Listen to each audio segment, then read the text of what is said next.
bagaimana petani ini punya gaji, bagaimana petani ini punya income yang pasti dalam setiap bulan, sehingga dia tidak perlu khawatir terhadap kehidupannya sendiri untuk bisa memenuhi kebutuhan keluarga.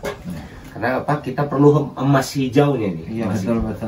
Ya, buat petani Indonesia tentu yang perlu kita ingatkan adalah jangan tanam uang ke dalam tanah, tapi hasilkan uang dari dalam tanah. Oke.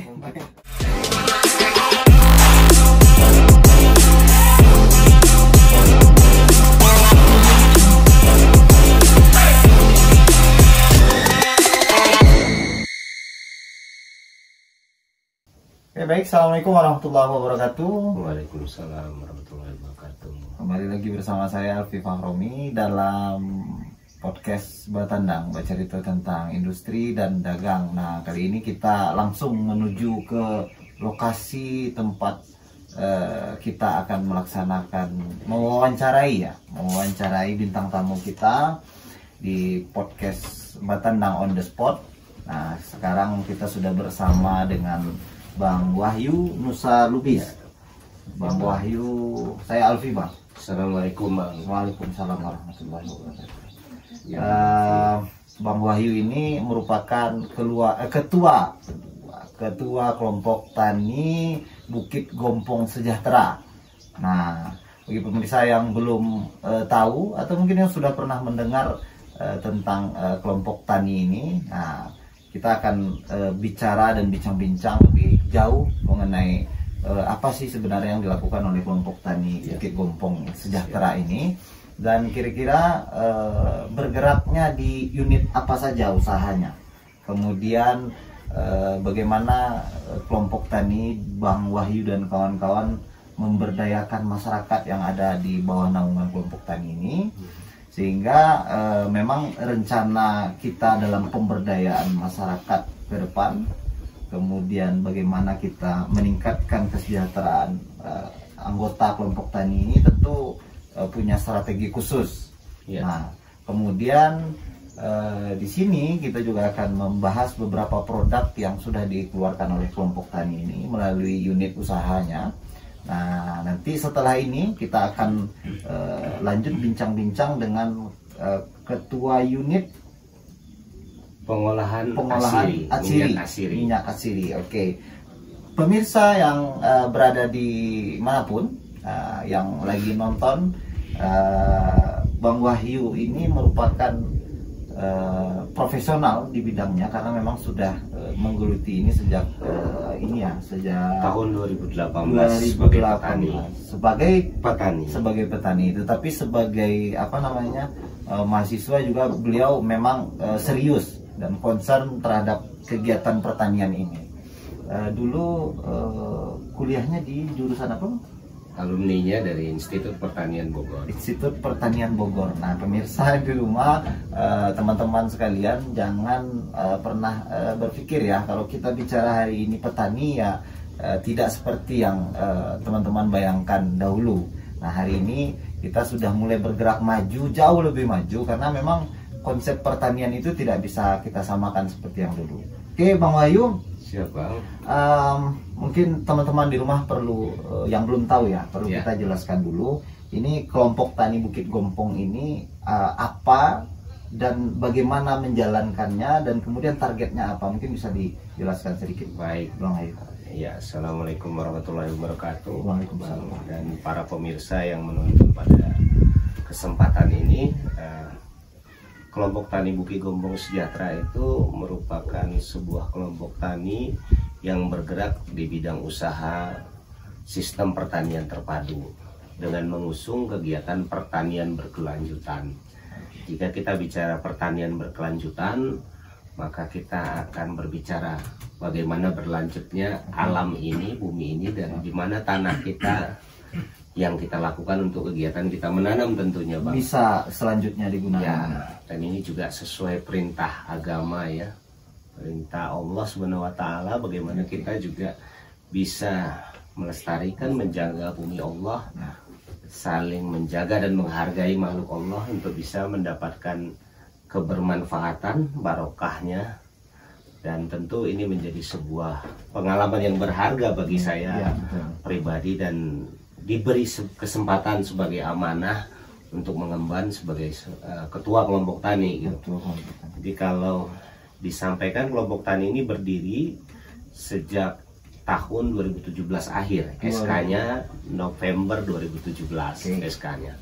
Kemudian kita mulai beraktivitas dan bergerak di tahun 2018 di Bukit Gompong ini. Di tempat ini ya mulainya juga. Mulai di sini, kemudian ada lahan yang ke bawah lagi itu sedikit. Dari sini kurang lebih 100 meteran. Ini kalau nanti abang lihat sudah menjadi hamparan kopi ini ke bawah.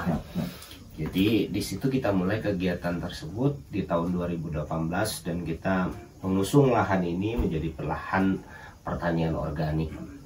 Karena apa ya? Karena tadi kalau kita bicara pertanian berkelanjutan, sustainable agriculture, apapun ceritanya, bicara internasional, kita harus kembali, kalau sekarang katanya kan ada program Sustainable Development Goals gitu. Jadi kita harus kembali ke sana. Sebenarnya kenapa kita memilih ini? Kita belajar dari sejarah. Pertama, memang ini adalah satu keadaan yang ditunjukkan, di mana memang segala macam keterbatasan, ketidakmampuan manusia, kemudian lifestyle, gaya hidup dan kebutuhan orang, ini sudah mengarah ke sana. Jadi ketika kita bicara organik, kalau tidak ada needs-nya, tidak ada kebutuhannya, dan tidak ada added value-nya, nilai tambahnya, ngapain kan gitu. Sama aja dong dengan produk yang lain. Sehingga kita melakukan ini untuk bisa menjawab kebutuhan-kebutuhan tersebut. Nah, bicara needs, kami bergerak di tahun 2018 itu mulai dari pertanian yang bisa menghasilkan dalam jangka waktu yang cepat.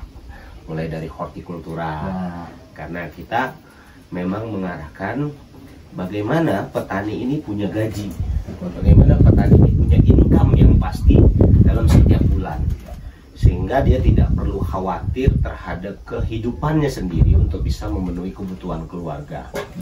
Menurut kami yang menjawab adalah memang tanaman-tanaman yang tua, tanaman tahunan, sebagai investasi dan usaha jangka panjang terhadap petani itu sendiri.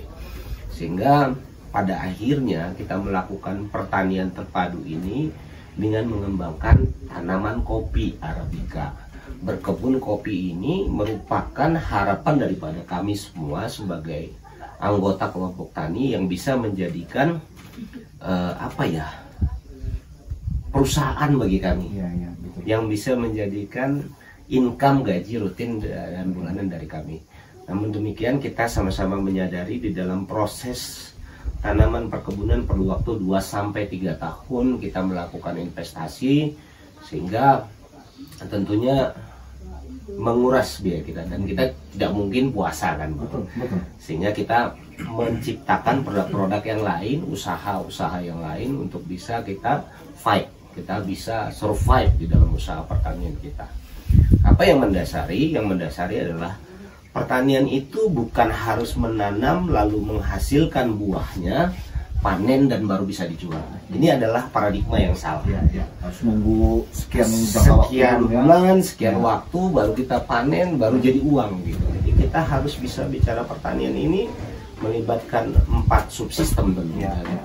Ada unsur-unsur ataupun bagian yang memang harus dipenuhi, mulai dari kebutuhan input, kemudian kebutuhan budidaya, kebutuhan hilir, off-farmnya, kemudian kebutuhan penunjang. Semuanya bisa dijadikan uang kalau kita bisa mengelolanya dengan baik.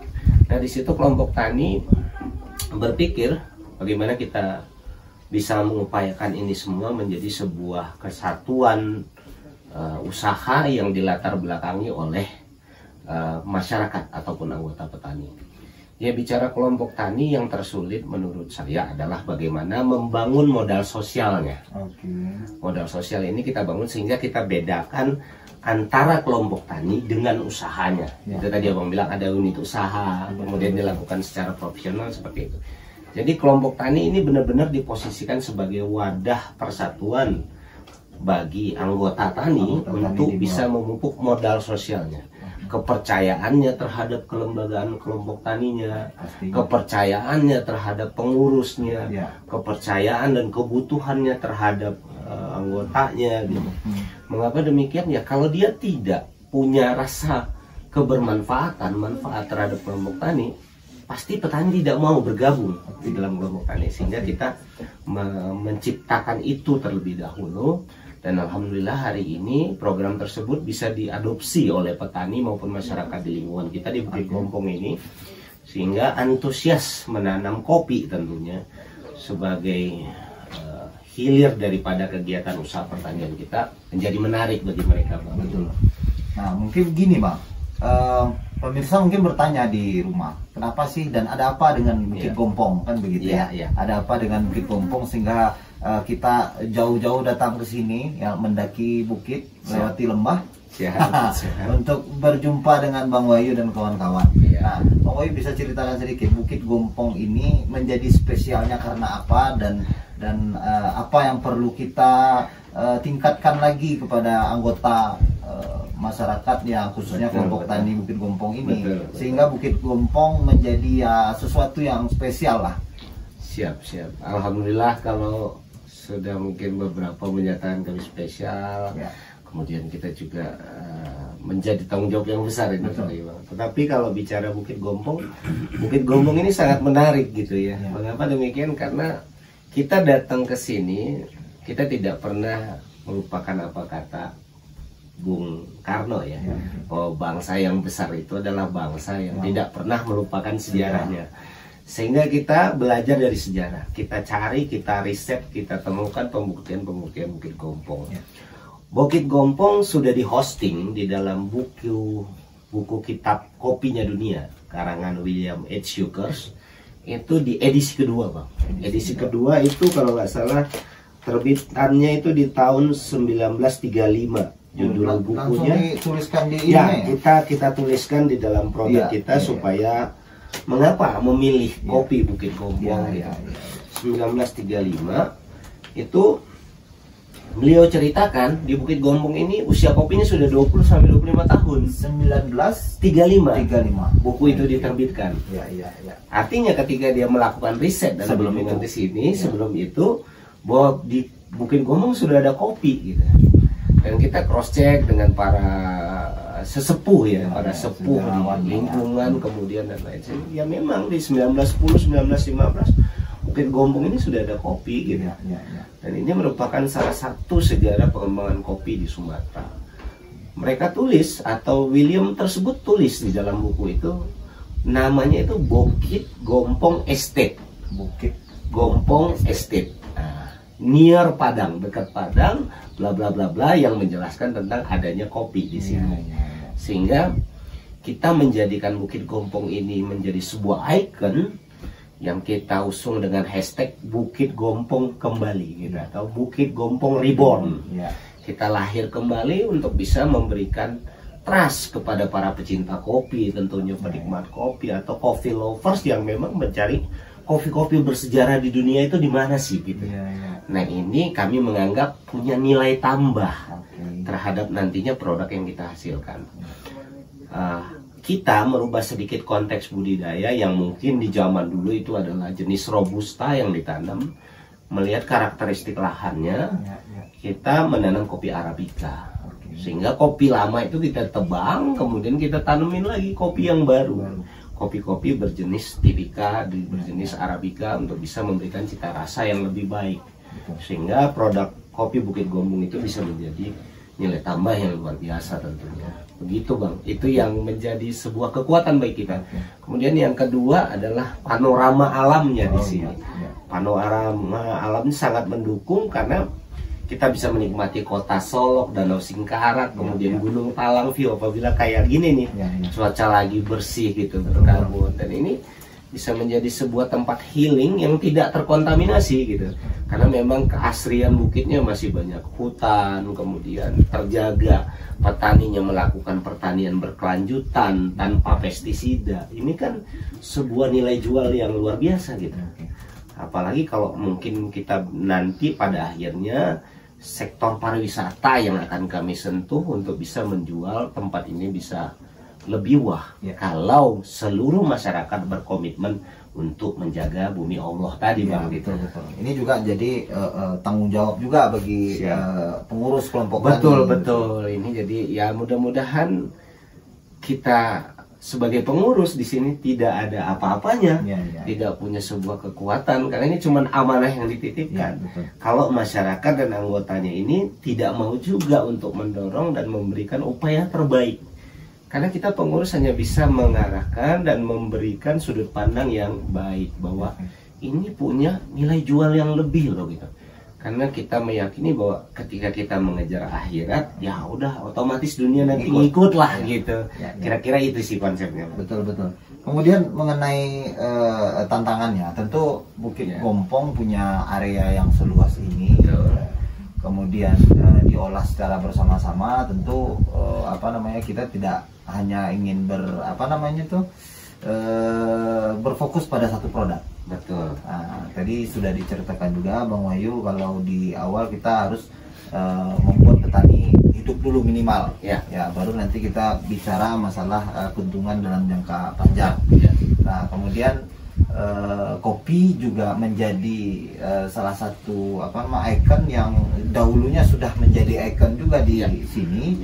Nah, tentu kita punya PR lain nih.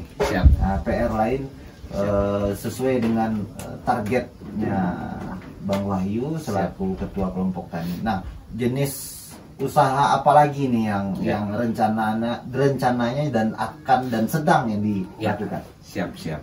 Saat ini yang existing itu kita punya 4 unit usaha. 4 unit usaha. 4 unit usaha ini tentu sudah bisa produktif dan memberikan income tentunya bagi pengelola dan kelompok tani. Jadi apa yang menarik, mungkin base-nya kita mendirikan sebuah unit usaha di sini. Kita memakai konsep adil, bukan berarti sama. Mungkin lembaganya ya kelompok tani gitu, manajemennya korporasi gitu. Jadi kita punya unit usaha pengolahan kopi sebagai prosesor yang menghasilkan kopi petani, kopi anggota kita yang kita beli, kemudian kita olah menjadi satu pintu yang saat ini sudah bisa menghasilkan green bean atau produk yang seperti ini nih Pak. Seperti ini, jadi sudah bijinya gitu ya. Dan ini yang diserap oleh kafe-kafe, kemudian para pembeli biji kopi ya, ada exported kopi dan lain-lain.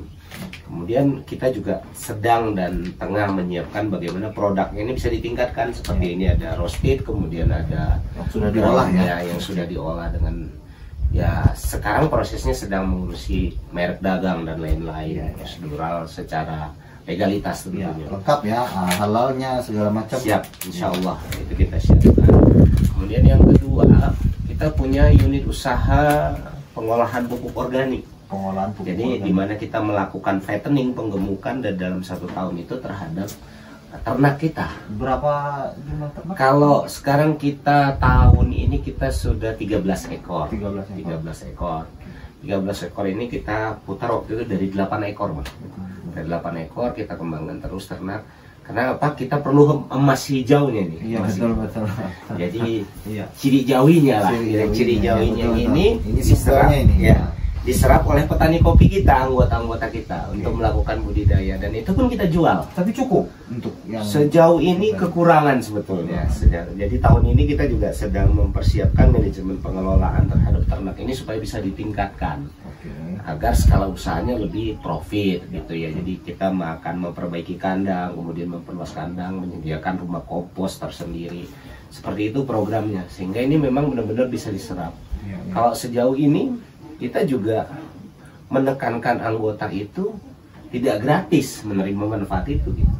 Jadi ketika dia membeli pupuk kandang dia beli, ketika dia membeli pupuk kompos dia beli gitu.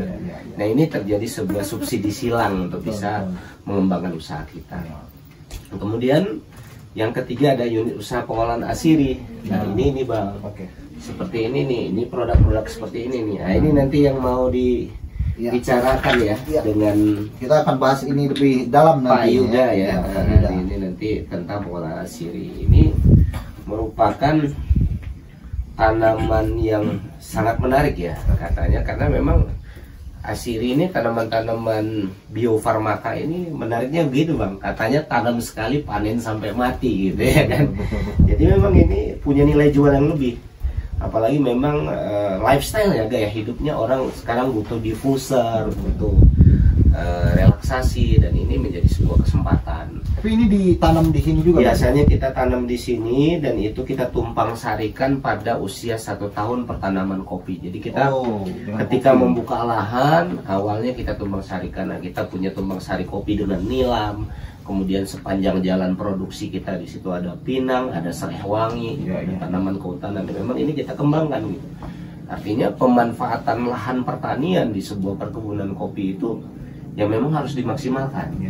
Karena kita juga bikin kopi organik Bang. Ketika berbatasan dengan lahan konvensional, kita harus punya zona penyangga dan aturan lain-lain. Sehingga kita memang benar-benar harus membuat satu agroekosistem yang memang mendukung terhadap produksi kita. Berpengaruh sekali Oh, kalau sangat berpengaruh, sangat dengan berpengaruh. Karena memang bicara ekosistem kan kita tidak bisa memutus rantai kehidupan yang ada di dalamnya gitu. Tapi kita bisa mengelola bagaimana bisa menghasilkan. Salah satu contoh, pinggir kebunnya kita tanamin serai, kan tidak termanfaatkan. Kemudian nanti setelah pinggir kebunnya kita tanamin serai, dalam usia jangka 6 bulan atau 3 bulan kita bisa panen serainya. Kita suling minyaknya gitu. Kita suling minyaknya dijual, limbah hidrosolnya disemprotin lagi ke kebun, sisa limbah basah dari sulingan kasihin ke sapi dan kambing. Tapi tim pengolahan itu semua sudah ada. Memang kita punya manajer unit usaha. Tadi ada manajer unit usaha pengolahan pupuk organik, kemudian manajer unit usaha asiri, kemudian yang selanjutnya ada yang ini nih Bang, unit usaha pengolahan hasil kopi. Nah, namanya UPH Kopi kita. Jadi kopi pun kita sama-sama mengetahui bahwa kopi itu adalah sebuah usaha yang sangat padat modal. Tapi kita berpikir bagaimana usaha kopi ini menjadi sebuah padat karya gitu. Ya hari ini kita menjual produk tidak berupa beras saja gitu, tidak berupa green bean, tapi kita menjualnya ada produk-produk turunan, kemudian bahkan kita juga mengolah kulit buah kopi ini Bang, yang merah ini ketika dipulper ini menjadi kaskara namanya. Jadi teh kulit kopi. Teh kulit kopi. Teh kulit kopi. Oh, sudah pernah dicoba? Sudah. Kita ada produknya, Oh, sebelumnya memang Contohnya. sudah pernah ada produk ini di tempat lain untuk teh? Ya mungkin ada mungkin ada. Tapi saya pikir kalau saya melihat kegiatan di internasionalnya ada sih yang mengolah itu. Cuman kita berpikir bagaimana menghasilkan. Kalau Sumbar kan terkenal dengan kawa ya, kawa itu kan dari daun kopi. Kalau kita tehnya dari kulit buah kopi, dari kulit buah kopi. Kemudian nanti ampas gabah kita olah menjadi bahan untuk kompos. Kemudian juga kita sedang, ini tugasnya Pak Yuda, nanti kita di Asiri akan meriset. Kita sedang mengumpulkan bagaimana ampas kopi ini bisa termanfaatkan. Dan ini kita menghasilkan jadi minyak asiri juga. Ya karena memang yang dibutuhkan untuk hasil olahan asiri ini aromanya ya. Betul. Jadi bisa aroma kopi gitu kan. Jadi kita juga sedang riset gitu, dan development untuk melakukan kegiatan itu gitu. Jadi kemudian yang terakhir ya ini di tempat kita duduk-duduk ini Bang, namanya P4S. P4S ini adalah Pusat Pelatihan Pertanian dan Pedesaan Swadaya, di mana kita saat ini sudah bisa kompak, saling edukasi, punya kegiatan rutin mingguan untuk mengembangkan edukasi pendidikan anggota di dalam kegiatan kopi organik. Kemudian yang kedua, sudah bisa saling berbagi dengan anggota kelompok tani, dan kami dianggap bisa memberikan kebermanfaatan bagi lingkungan di luar, sehingga kami mendirikan pusat pendidikan gitu, pusat pendidikan dan pelatihan. Dan ini hampir setiap tahunnya, kalau tahun ini kurang lebih sudah 87 orang menyerap tenaga magang di sini. Tenaga magang dari jurusan, dari universitas swasta maupun negeri, kemudian ada SMK juga. Kemudian nanti biasanya kita ada kunjungan-kunjungan, selain kita keluar memberikan edukasi, tetapi juga kunjungan-kunjungan yang datang dari luar untuk melakukan studi tiru maupun studi banding, ya apakah itu bicara kopi, apakah bicara pertanian organik, apa. Jadi yang penting kita membuatnya menjadi sebuah paket komplit. Betul. Yang menjadi kebutuhan petani. Betul. Dan kan yang diharapkan petani itu kan itu, Bang. Betul. Jadi ketika memang ini kita bisa memberikan itu, ya ini kan kata Rasulullah gitu ya kan, khairun nas anfa'uhum linnas gitu, sebaik-baiknya manusia yang bisa memberikan manfaat. Jadi salah satunya itu mungkin yang menjadikan kita menjadi kuat, kemudian lebih bersama dan berkembang, sehingga bisa memberikan, kita tidak berharap ya hanya Bukit Gompong aja, janganlah gitu. Tapi kalau memang petani lain yang sudah bisa dan mau berkolaborasi, ya artinya hari ini ada satu komunitas petani bawang yang sudah bekerja sama dengan kita, ada komunitas petani asparagus yang bekerja sama dengan kita, ada komunitas petani hortikultura yang bekerja sama dengan kita, itu pada konteks buah gitu ya, macam-macam. Tapi kita di sini saling berbagi aja gitu, bisa saling mengisi, sehingga kearifan lokalnya yang kita harapkan bahwa modal sosial itu sebetulnya bisa dibangun oleh petani sendiri, dan perputaran uang itu bisa kita lakukan sendiri gitu. Tanpa kita harus berpikir, wah ini di mana nanti pasarnya, produk ini di mana pasarnya. Sama kayak saya melakukan produk, menciptakan produk sayur organik di sini, ya 2018 sampai 2020 itu sulit sekali menjualnya. Ya jual aja ke toke gitu, jual aja ke mama di Siko, ke Pak Haji di Siko, nggak masalah. Karena kita kan berorganik, tapi melalui ini ya, melalui kelompok gitu loh. Tapi pada akhirnya kita bisa memberikan ini ketika orang tahu hari ini ya kita sudah punya vendor terhadap sayur organik kita. Jadi kalau mau lihat-lihat di Suzuya Stasiun Padang, SJS Pusat Buah, itu ada produk kita. Yang penting bagi kita bagaimana kita bisa hidup, dan kita juga di konteks pemasaran berbagi. Ini kita berbagi organik ini nggak cuma di kebun aja, kita kan berbagi nih sama ulat, kupu-kupu, ular, tempatnya ya kan. Betul. Jadi nggak bisa bahwa organik ini organ gitu.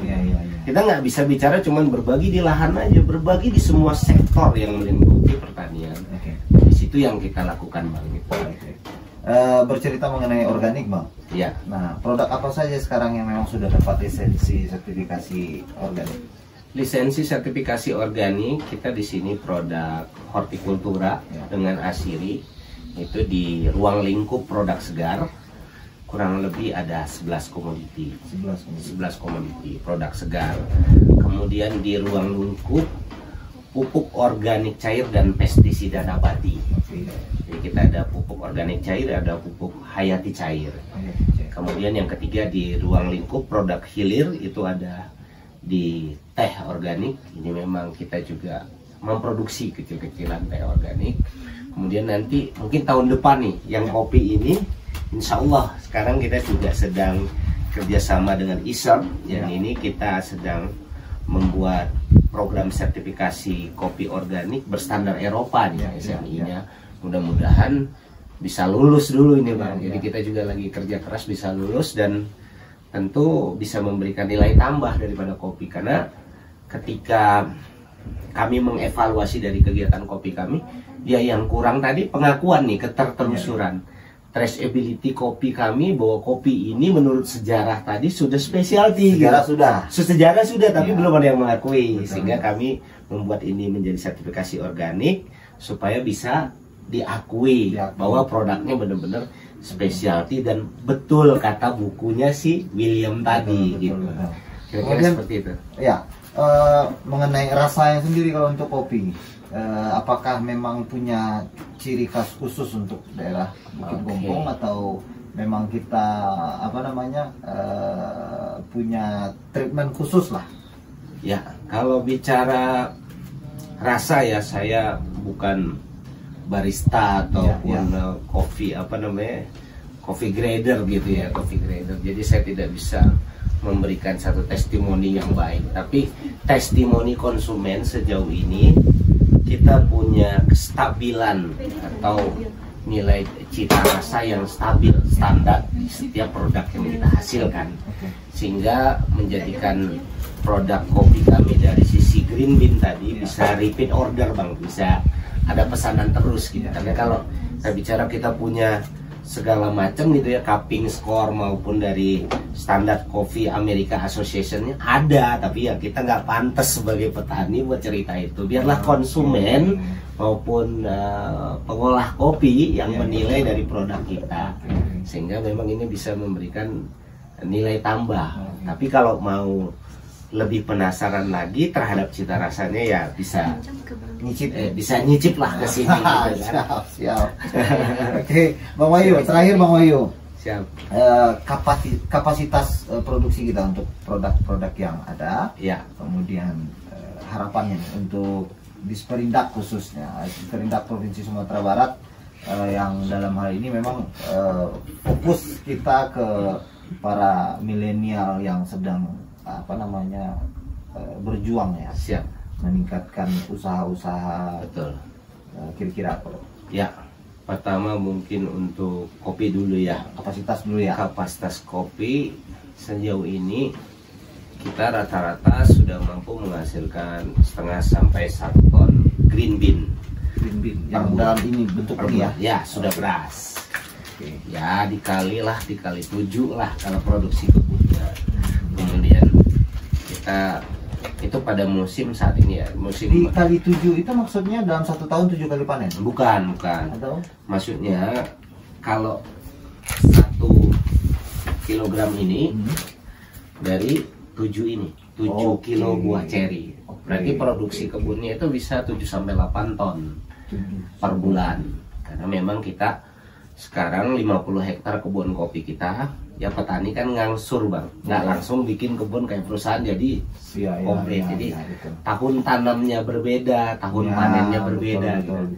Ya hari ini kita bisa produksi sampai 1 ton. Tapi hampir semuanya sudah berbuah ya. Kalau sekarang masih ada kurang lebih 15 hektar lagi yang TBM yang belum menghasilkan. Oke, dari kita program tanam 65 hektar. 65 hektar. Berarti yang sudah 75% lah. Sudah 75%, alhamdulillah.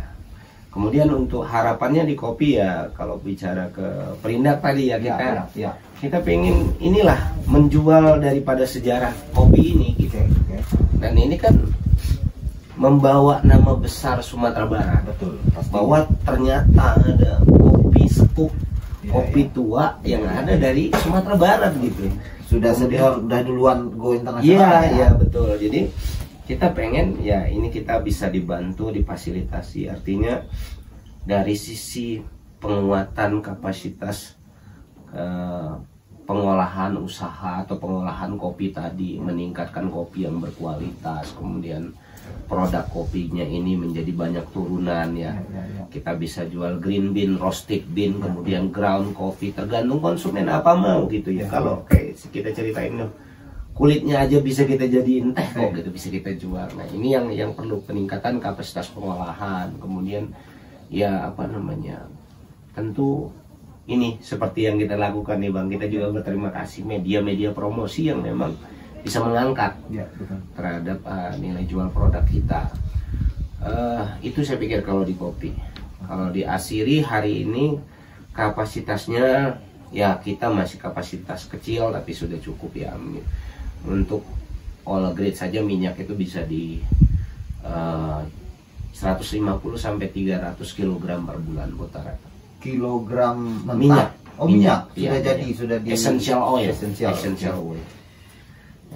oil seluruh jenis, berbagai macam, tidak seluruh jenis tapi ada beberapa komoditi.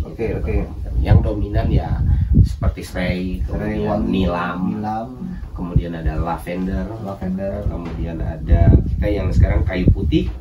Kayu putih ada tumpang sari dengan kebun kopi kita. Tumpang sari. Ya di sini juga ada pohon kayu putih kita. Kemudian ada yang satu lagi yang menarik namanya tea tree oil. Tea tree oil ini yang dia lebih ke cenderung kosmetik ya. Dan kebetulan kita punya partner juga dari pembeli produk ini. Jadi kita mau kita ada jual yang retail, yang botolan, diffuser, kemudian ada juga yang jual kulaan atau jual jual toke lah ya, kiloan lah ya. Daun ya. Masih dalam bentuk daun ya. Ada daun dan ada minyak. Minyak juga. Ada minyak juga. Rata-rata minyak sih kalau gitu, karena kita ada penyulingan yang skalanya sudah menengah lah ya, yang ke atas. Tapi sudah bisa pernah coba langsung jual ke ini, ke luar negeri, ekspor, atau memang ini dulu lah, kirim paket-paketan dulu? Ya, kalau bicara itu kebetulan partner kita di Asiri itu memang bisa dicek lah, tapi saya tidak boleh sebut perusahaan gitu ya. Jadi, beliau adalah eksportir ketiga kalau di dunia. Kalau di Asia mungkin dia orang nomor 1 untuk bicara melakukan penjualan Asiri ini gitu. Kita sudah bekerja sama dengan beliau, sehingga kalau Asiri ini menarik Bang. Dia dinilai bukan karena apa ya, nilai aroma saja gitu, tapi dia dinilai berdasarkan kandungan yang misalnya kalau serai kandungan citronellanya cuma 20%, ya harganya beda. Kandungan patchouli oil nilam itu di atas 30%, harganya beda lagi gitu. Jadi tergantung bagaimana kita bisa menghasilkan produk berkualitas. Dia punya kualitas, punya harga. Betul. Tapi yang biasanya dikirim dari sini yang kualitasnya rata-rata gitu, karena apa ya, di dataran tinggi itu kan gitu ya. Kita aja sebagai manusia kalau hidup di dataran tinggi, fight-nya kan luar biasa, dari suhu segala macam. Berarti kalau tanaman yang hidup di situ, dia tumbuh dan menghasilkan di situ, dia pasti lebih tangguh dari daerah yang lebih tantangannya lebih sedikit gitu.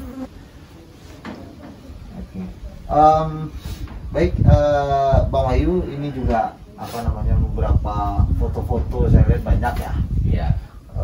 Kira-kira ini bisa dijelaskan ini kunjungan dari siapa, dan apakah ada sejarah di sini? Kayaknya ada salah satu fotonya foto waktu buka lahan ini kan? Iya. Jadi ini sebagai apa ya, sebagai media motivasi ya, media penyemangat kita ketika kita datang, kemudian hari ini kita sudah di mana, berbuat apa gitu. Jadi ini sebagai motivasi dari semua tim sebetulnya untuk bisa lebih maju lagi ke depan. Ya, kalau kunjungan alhamdulillah sudah dikunjungin orang-orang yang luar biasa gitu ya juga. Bahkan kita tahun lalu juga kita tampil di gelar teknologinya Penastani gitu, dan kita disupport sama Pak Gubernur maupun Pak Wakil Gubernur ya, dan beliau juga berdedikasi ke kita. Dan Pak Gubernur pertama kali datang ke sini di tahun 2021 dalam 100 hari kerjanya. Tahun lalu 2023 datang lagi, dan penilaian Satya Lencana beliau di kegiatan Penastani itu di sini Pak. Di sini, dan alhamdulillah menang ya waktu tahun lalu. Dapat. Ya, ada beberapa tamu baik sektor swasta maupun universitas yang kita kolaborasikan, karena kita sadar bahwa petani ini kan banyak menokak di para gitu. Tentu harus banyak meraja gitu. Betul. Jadi kita juga kolaborasi dengan Civitas Akademis, dan hari ini kita juga sedang riset nih kerjasama dengan Departemen Hama dan Penyakit Tanaman Universitas Andalas. Gitu. Jadi juga sedang dalam tahap riset juga. Ya, artinya ini untuk bisa bukan pamer, tapi ini bisa untuk, ya memang harus disampaikan gitu ya, untuk bisa memotivasi lah. Betul. Kalau jualan tidak pamer ya nggak ada promosi. Nggak laku nanti, ya, betul. Jadi itu. Baik Bang Wahyu, siap.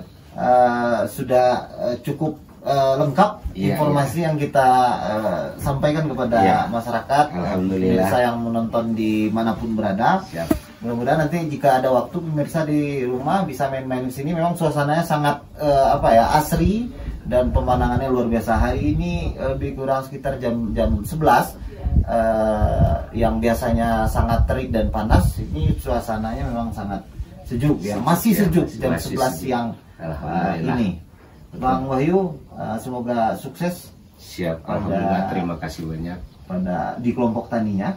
Amin. Mudah-mudahan produksinya bisa terus meningkat, kemudian pemerintah juga bisa fokus, khususnya bagi kami bagi kami di Dinas Perindustrian dan Perdagangan, nanti bisa membantu, adalah sumbangsinya pastinya untuk terus meningkatkan penjualan, ya minimal nanti pasarnya terus bertambah. Alhamdulillah.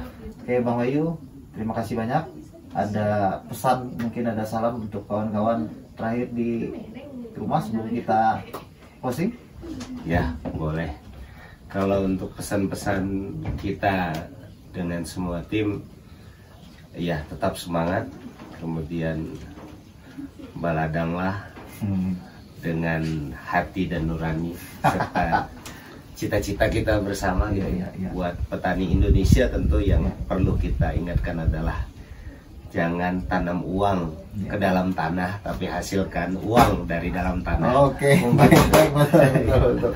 Kalau dari saya ini, Bang Wahyu, yang ahli-ahli di pertanian, ayo kita pulang kampung. Yang ini, pulang kampung, terus kembangkan daerah area yang sangat banyak ini, yang sangat berpotensi ini, kita kembangkan kembali pertanian di Sumatera Barat. Ayo kita bangun sama-sama. Itu dari saya. Siap, alhamdulillah. Oke. Oh iya, terima kasih banyak. Sama-sama. Terima kasih banyak sekali lagi. Sama-sama sukses, mudah-mudahan lancar. Baik pemirsa, itu saya dari kami. Terima kasih. Assalamualaikum warahmatullahi wabarakatuh. Waalaikumsalam warahmatullahi wabarakatuh.